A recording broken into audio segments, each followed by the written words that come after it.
Ngathi amathongo khona into engifuna ukuyikhuluma nje le ebalulekile. Uma kuwukuthi uthole iy'mpande la ekhaya, wahamba nazo waya ekhaya usulashiwe, kubalulekile ukuthi ufone phela uthi mkhulu le mpande onginike yona ngiyisebenzisa kanjani. Ngeke ngikwazi ukuthi kuyimina engikufonelayo ngenxa yokuthi uma ufika ebaleni kushuthi mhlawumbe khona abantu abawu-7 asuke bezolapha njengawe, every week 7 or 10 or 15 abantu abafikayo. So mase ufika ekhaya kubalulekile ukuthi ungifonele ungibuze ngoba wena uzogcina usuthi ngemuva. Kukancane angikaze ngizwe kuthiwa isangoma noma inyanga iyamlandela umuntu ukuthi awusebenzisa kanjani umuthi.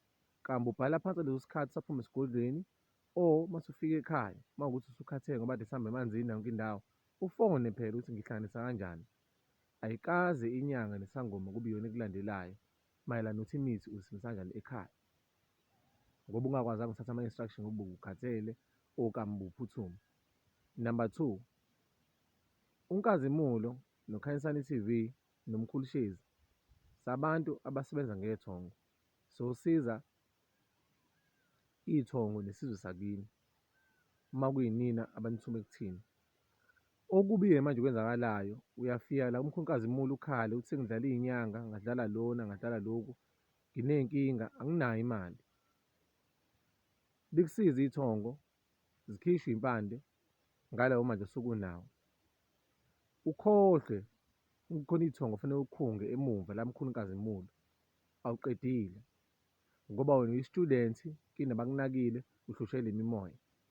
Usuvalele abanye abantu manje ukuthi mefika umuntu angazi ukusizeka ngoba le mpande uma ziphuma, ziphuma ngalawo mandla onawo ngoba usebenza ukambe uyi-student, usubanga ukuthi omunye umuntu angasizakali.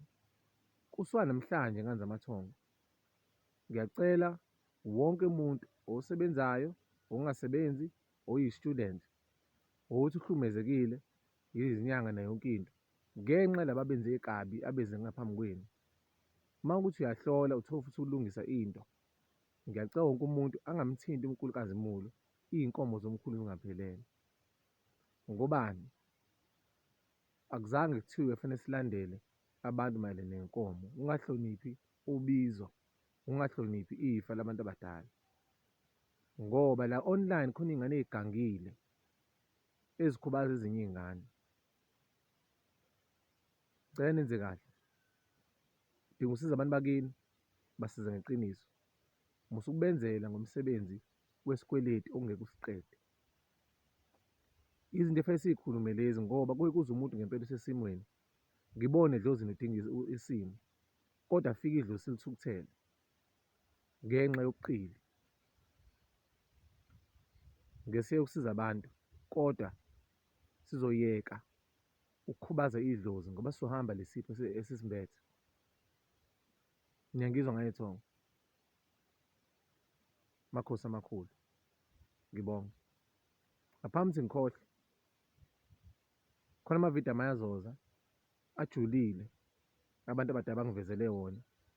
Izinto ezijulile zethongo engibona ukuthi zizongisiza, kodwa hhayi manje kule y'nyanga ezayo ngoba kufanele sinyathele la abanyathela khona la basitshela bona kufanele senzeni.